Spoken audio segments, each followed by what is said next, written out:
Hello everybody students, good morning. जैसा कि मैंने नेक्स्ट वीडियो में पढ़ाया था आप लोगों को श्वसन तंत्र, वो बताया था, यानी कि संतुलित आहार के बारे में। आज हम चर्चा करेंगे श्वसन तंत्र के बारे में। वैसे भी आज हमारा क्या है, बर्थडे है, तो आप लोगों को हमारी तरफ से क्या हार्दिक शुभकामनाएं। तो आप लोग विश करिए हमारे बर्थडे के समय। तो हम बात करेंगे श्वसन क्या है। श्वसन तंत्र से पहले हम जानेंगे श्वसन क्या है। तो मानव द्वारा ऑक्सीजन ग्रहण करना और मनुष्य द्वारा CO2 कार्बन डाइऑक्साइड गैस क्या करना, बाहर निकालना ही श्वसन कहलाता है। मनुष्य द्वारा शुद्ध वायु को अंदर शरीर के ग्रहण करना और अशुद्ध वायु को क्या करना, शरीर के बाहर निकालना। ये O2 है, ऑक्सीजन। O2 मतलब क्या हुआ, ऑक्सीजन। ऑक्सीजन को हम क्या करेंगे, अपने शरीर के अंदर ग्रहण करेंगे और कार्बन डाइऑक्साइड गैस को क्या करेंगे, बाहर निकालेंगे।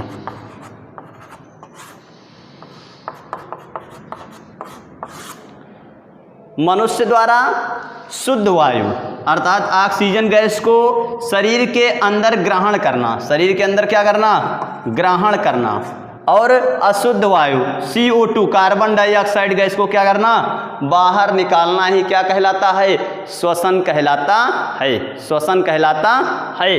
इस क्रिया में भाग लेने वाले संपूर्ण अंग को श्वसन तंत्र कहते हैं। इस क्रिया में भाग लेने वाले संपूर्ण अंग को क्या कहेंगे, श्वसन तंत्र कहते हैं। अब श्वसन क्रिया में कौन कौन से अंग भाग लेते हैं, आप लोगों को पता है कि हम नाक के माध्यम से श्वसन क्रिया करते हैं। तो नाक भी क्या है, यहाँ पर श्वसन अंग है। उसके बाद कंठ है, नासारंध्र है, फिर आते हैं श्वास नली, फिर उसके बाद फेफड़ा। तो मनुष्य का मुख्य श्वसन अंग क्या है, फेफड़ा है। मनुष्य का मुख्य श्वसन अंग क्या है, ये फेफड़ा है। ये फेफड़ा आप लोगों को बना हुआ दिखाई दे रहा है चित्र में। ये फेफड़ा क्या है, मनुष्य का सबसे मुख्य श्वसन अंग है। क्या है, मनुष्य का सबसे बड़ा श्वसन अंग है।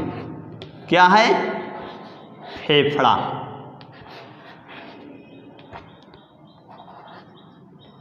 मनुष्य का सबसे मुख्य श्वसन अंग फेफड़ा है। तो मानव शरीर के अंदर फेफड़ा एक होता है, मानव शरीर के अंदर फेफड़ा एक होता है और इसके दो पार्ट होते हैं, दायां फेफड़ा और बायां फेफड़ा। उससे पहले हम जानेंगे उच्छ्वास किसे कहेंगे। उच्छ्वास का मतलब होता है अंदर प्रवेश करना। शुद्ध वायु को मानव शरीर द्वारा शुद्ध वायु को शरीर के अंदर प्रवेश करना। शरीर के अंदर क्या करना, प्रवेश करना। शरीर के अंदर क्या करना भाई, प्रवेश करना ही क्या कहलाता है, श्वसन कहलाता है। ठीक,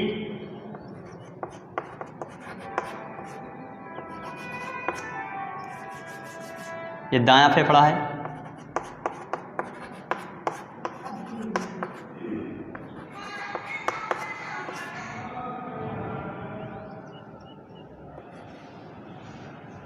चलिए हम बात करते हैं उच्छ्वास किसे कहेंगे। शुद्ध वायु को शरीर के अंदर ले जाना। शुद्ध वायु को क्या करेंगे, शरीर के अंदर ले जाएंगे। उसे क्या कहेंगे, उच्छ्वास कहेंगे। और इसी का अपोजिट, विपरीत, प्रश्वास का मतलब होता है अशुद्ध वायु को, यानी कि हमारे शरीर को हानि पहुंचाने वाली जो वायु होगी, अर्थात अशुद्ध वायु को क्या करेंगे, शरीर के बाहर निकालेंगे। अशुद्ध वायु को शरीर के बाहर निकालना। बाहर निकालना ही क्या कहलाता है? प्रश्वास कहलाता है। क्या कहलाता है? प्रश्वास कहलाता है। मानव द्वारा शुद्ध वायु को शरीर के अंदर ले जाना ही उच्छ्वास कहलाता है, और मानव द्वारा शरीर से अशुद्ध वायु बाहर निकालना ही क्या कहलाता है? प्रश्वास कहलाता है। क्या कहलाता है? प्रश्वास कहलाता है। अब हम बात करेंगे मानव द्वारा श्वसन क्रिया जो होती है वह सबसे पहले किससे प्रारंभ होती है? नाक से। किससे प्रारंभ होती है? नाक से।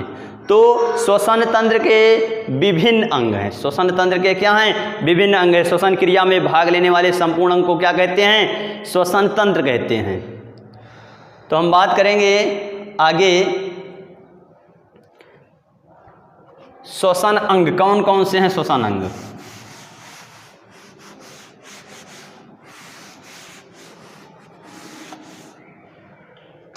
हम श्वसन अंग की बात करेंगे।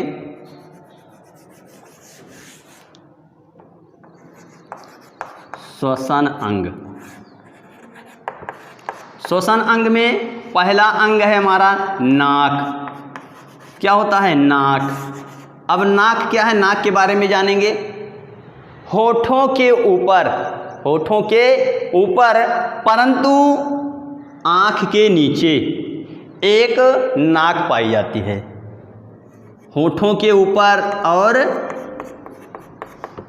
होठों के ऊपर आँख के नीचे,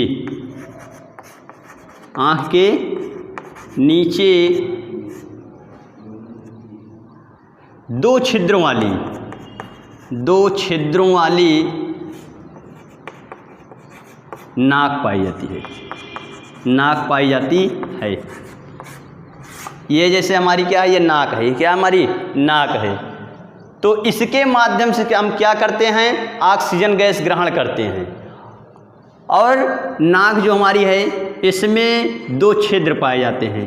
दो छोटे छोटे क्या होते हैं? छिद्र होते हैं, जिन्हें हम क्या बोलते हैं?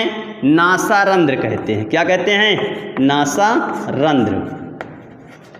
इन्हीं नासारंध्रों की सहायता से हमारे शरीर में शुद्ध वायु ग्रहण की जाती है। शुद्ध वायु ग्रहण की जाती है। और इन्हीं नासारंध्रों में छोटे छोटे रोम पाए जाते हैं। इन्हीं नासारंध्रों में क्या पाए जाते हैं? छोटे छोटे रोम पाए जाते हैं। इन रोमे का काम क्या है? इन रोम का क्या काम है? ये श्लेष्मिक पदार्थ निकालते हैं। इसमें श्लेष्मिक पदार्थ भी पाया जाता है जो जीवाणुनाशक होता है। क्या होता है? जीवाणुनाशक। अब श्लेष्मिक पदार्थ की हम बात करेंगे तो श्लेष्मिक पदार्थ का नाम है लाइजोजाइम। लाइजोजाइम। लाइजोजाइम। लाइजोजाइम जो है यहाँ श्लेष्मिक पदार्थ है। लाइजोजाइम क्या है? श्लेष्मिक पदार्थ। कैसा पदार्थ है? जीवाणुनाशक। जीवाणुनाशक। जीवाणुनाशक क्या है? श्लेष्मिक पदार्थ। श्लेष्मिक पदार्थ। श्लेष्मिक पदार्थ है। लाइजोजाइम जो है श्लेष्मिक पदार्थ है, जीवाणुनाशक, जो शुद्ध वायु के साथ साथ हमारे शरीर के अंदर प्रवेश कर जाता है। और प्रवेश करने के पश्चात जो जीवाणु प्रवेश करेगा, लाइजोजाइम जो श्लेष्मिक पदार्थ होगा उसे क्या करेगा? नष्ट कर देगा, यानी उसको एकदम से खत्म कर देगा। अब आगे हम देखेंगे कि ये जो रोएं होते हैं, ये रोएं मानव शरीर की नाक में जो रोएं होते हैं ये धूलकण मिट्टी को, ये धूलकण मिट्टी को अंदर आने से रोकते हैं। धूलकण मिट्टी को अंदर आने से रोकते हैं। जो धूलकण मिट्टी हमारे शरीर के अंदर प्रवेश करेगी, इसको कौन रोकेगा? जब हम सांस लेंगे तो रोएं रोकेंगे, जो नासारंध्रों के बीच में, नासारंध्रों के बीच में पाए जाते हैं ना। अब हम बात करेंगे आगे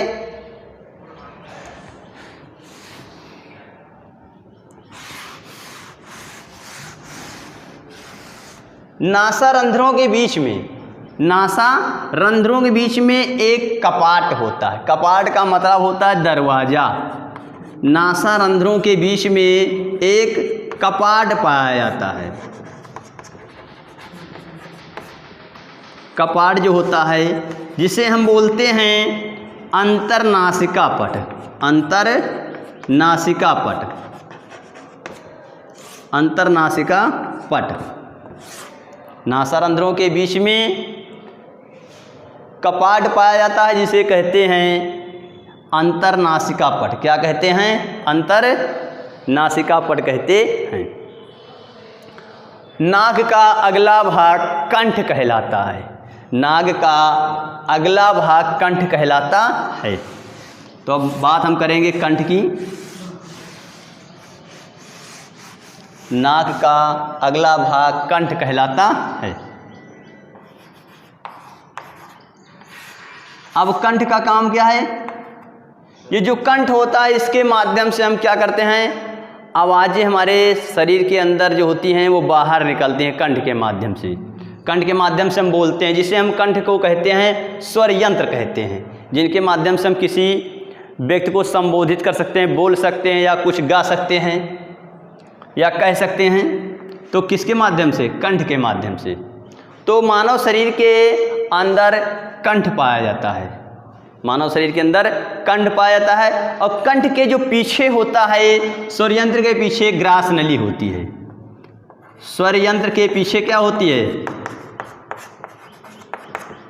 पीछे ग्रास नली होती है। ग्रास नली होती है और उसी के ऊपर श्वास नली होती है। श्वास नली। तो कंठ जो होता है स्वर यंत्र, यह आगे चल करके दो भागों में बढ़ जाता है। एक होता है ग्रास नली, जिसके माध्यम से हम भोजन शरीर के अंदर प्रवेश करवाते हैं। इसके माध्यम से हमारे शरीर के अंदर भोजन जाएगा आमाशय में, और जो श्वास नली होती है इसके माध्यम से हम क्या करते हैं, सांस अंदर ले जाते हैं और सांस को बाहर निकालते हैं। अब आगे चर्चा करेंगे हम श्वास नली की। श्वास नली की। श्वास नली। अब श्वास नली किसे कहेंगे? श्वास नली की लंबाई 12 से 15 सेंटीमीटर होती है। 12 से 15 सेंटीमीटर श्वास नली की जो लंबाई होती है, कितनी होती है? 12 से 15 सेंटीमीटर। और श्वास नली के माध्यम से हमारे फेफड़े में शुद्ध वायु आती है और अशुद्ध वायु श्वास नली के माध्यम से हमारे फेफड़े से बाहर निकल जाती है। और श्वास नली में उपास्थि के छल्ले पाए जाते हैं। श्वास नली में उपास्थि के छल्ले पाए जाते हैं। उपास्थि के छल्ले पाए जाते हैं। श्वास नली में क्या पाए जाते हैं? उपास्थि के छल्ले पाए जाते हैं, और जिनकी चौड़ाई 2 से 3 सेंटीमीटर होती है। उपास्थि के छल्ले की लंबाई 2 से 3 सेंटीमीटर होती है। उपास्थि के छल्ले की जो चौड़ाई होती है कितनी होती है? 2 से 3 सेंटीमीटर होती है।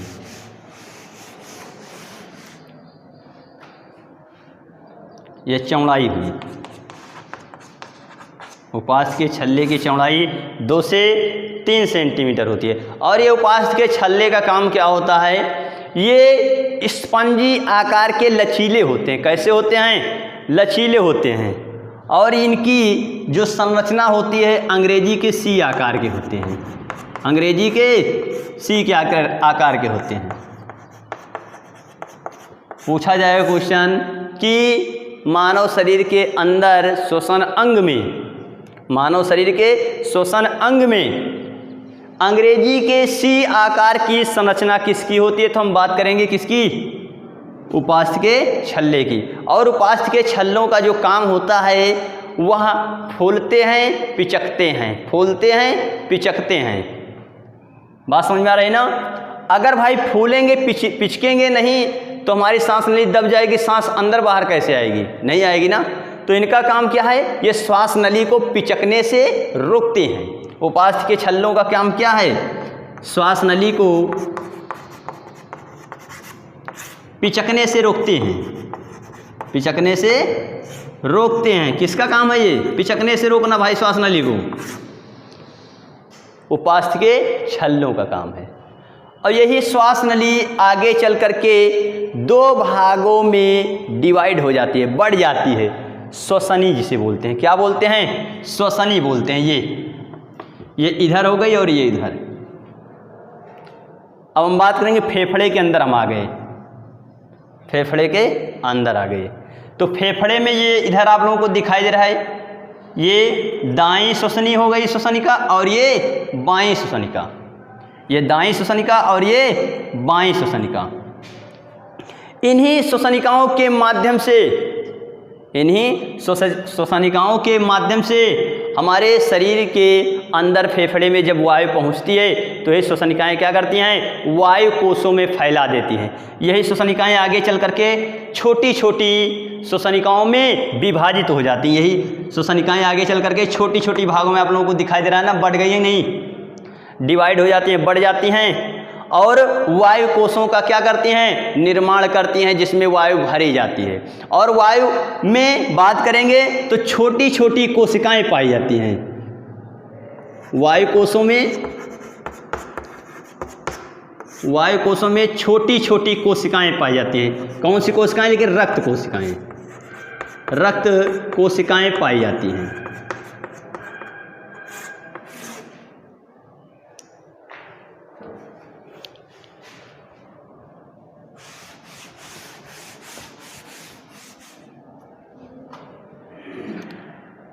वायु कोशों में छोटी छोटी रक्त कोशिकाएं पाई जाती हैं जो ऑक्सीजन से क्रिया करके, जो ऑक्सीजन से क्या करते हैं, ये रक्त, ऑक्सीजन रक्त से क्रिया करके शुद्ध करते हैं, शुद्ध करते हैं।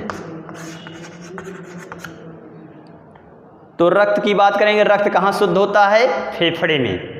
ऑक्सीजन से जब क्रिया करेगा रक्त तो वहाँ रक्त क्या हो जाएगा, शुद्ध हो जाएगा। जो रक्त में विभिन्न प्रकार की जो अनावश्यक चीज़ें होती हैं वो नष्ट हो जाएंगी और रक्त को पूर्णतः शुद्ध कर देगा कौन, फेफड़ा हमारा। अब आगे हम बात करेंगे फेफड़े की। किसकी बात करेंगे, फेफड़ा। फेफड़ा के बारे में थोड़ा सा जानेंगे, फेफड़ा क्या है। तो मैंने बताया कि फेफड़ा जो है मनुष्य का सबसे बड़ा मुख्य श्वसन अंग है। सहायक श्वसन अंग में सबसे बड़ा सहायक श्वसन अंग कौन सा है मनुष्य का, सहायक श्वसन अंग फेफड़ा है।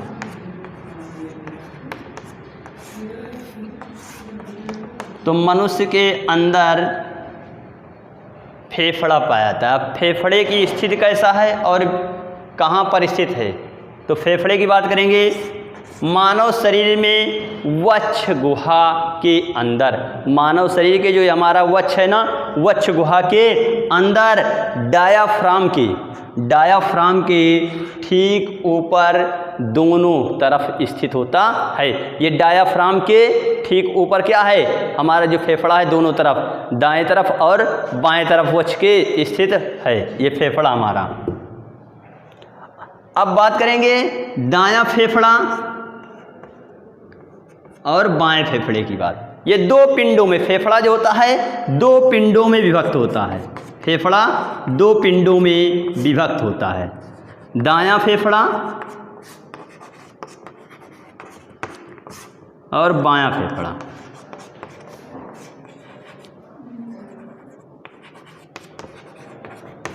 दायां फेफड़ा और बायां फेफड़ा। दायां फेफड़ा में 3 भाग होते हैं। दाएं फेफड़ा जो है उसके कितने भाग होते हैं, 3 भाग। दाएं फेफड़े कितने भाग हैं, देखिए 1 2 3। यह 3 भागों में बटा होता है। दायां फेफड़ा 3 भागों में बटा होता है और जो बायां फेफड़ा होता है वह 2 भागों में बटा होता है। बायां फेफड़ा जो होता है 2 भागों में बटा होता है और दायां फेफड़ा 3 भागों में बटा होता है। अब फेफड़ा जो होता है वह दोहरी इकाई झिल्लियों से ढका रहता है। फेफड़ा जो है दोहरी इकाई श्लेष्मिक जो झिल्ली पाई जाती है थोड़ा तरल अवस्था में, वह दोहरी इकाई झिल्लियों से, देखिए आप लोग, ये श्लेष्मिक झिल्ली है जिसे हम प्लूरा कहते हैं। क्या कहते हैं? श्लेष्मिक जो झिल्ली होती है, फेफड़ा दोहरी श्लेष्मिक इकाई झिल्लियों से ढका रहता है जिसे प्लूरा कहते हैं, जिसे प्लूरा कहते हैं। ये रही। और इन्हीं श्लेष्मिक झिल्लियों में प्लूलिम्फ एक विशेष प्रकार का द्रव भरा रहता है। प्लूलिम्फ एक विशेष प्रकार का द्रव भरा रहता है जो हृदय को, जो फेफड़े को नम बनाए रखता है। क्या करता है? नम अर्थात मुलायम बनाए रखता है फेफड़े को, और उसको बाह्य आघातों से क्या करता है? सुरक्षा प्रदान करता है। जैसे हम सांस लेते हैं तो कोई वक्ष पर क्या करता है? प्रहार करता है, जैसे या दबाव पड़ता है। सबसे पहले ये जो है इस पर, यानी कि आएगा भाई, पहला पार्ट ये हमारा प्लूरा है तो प्लूरा पर आएगा श्लेष्मिक झिल्ली पर, फिर उसके बाद फेफड़ा क्या हो जाएगा? हमारा पिचक जाएगा और सांस जो होगी क्या होगी? वायु भर जाएगी। वायु कैसी होगी? भर जाएगी। तो हमारा फेफड़ा कहाँ स्थित है? तो हम बात करेंगे मानव शरीर के वक्ष गुहा के अंदर। मानव शरीर के वक्ष गुहा के अंदर डायाफ्राम के ठीक ऊपर दाएं और बाएं ओर की तरफ स्थित होता है और यह हल्के गुलाबी मांसल संरचना का बना होता है। इसका जो रंग है वह हल्का गुलाबी होता है, हल्का गुलाबी मांसल संरचना का होता है, मांसल संरचना का बना होता है, मांसल संरचना का बना होता है। तो आप लोगों को जहाँ तक है हमारा वीडियो ये अच्छा लगा होगा, हेल्पफुल लगा होगा, तो आप लोग हमारे वीडियो को लाइक करिए, सब्सक्राइब करिए, और आप लोगों को जैसा पता है कि आज हमारा बर्थडे है तो आप लोग कमेंट्स भी कीजिए, विश कीजिए मुझे। अब हम बात करेंगे आगे, एक हमारा क्वेश्चन है आप लोगों से, तो आप लोग क्वेश्चन का जवाब दीजिए और कमेंट्स बॉक्स में क्वेश्चन का आंसर डालिए कि जो मानव होता है वह 1 मिनट में कितनी बार श्वसन क्रिया करता है? मानव 1 मिनट में कितनी बार श्वसन क्रिया करता है? मानव 1 मिनट में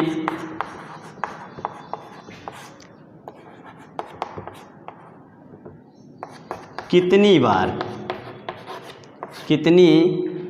बार श्वसन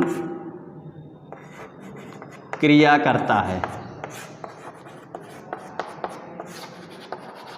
ये हम आप लोगों के लिए होमवर्क दे रहे हैं घर के लिए कि मानव 1 मिनट में, अर्थात कहने मतलब प्रति मिनट में वह कितनी बार श्वसन क्रिया करता है। इसके बारे में आप लोग कमेंट्स करेंगे और बताएंगे हमको आंसर। जैसा कि उस दिन हम आप लोगों से पूछे थे कि मानव शरीर की सबसे बड़ी कोशिका का क्या नाम है? मानव शरीर की सबसे बड़ी कोशिका का क्या नाम है? तो आप लोगों ने जैसे बताया था कि मानव शरीर की सबसे बड़ी कोशिका तंत्रिका कोशिका होती है।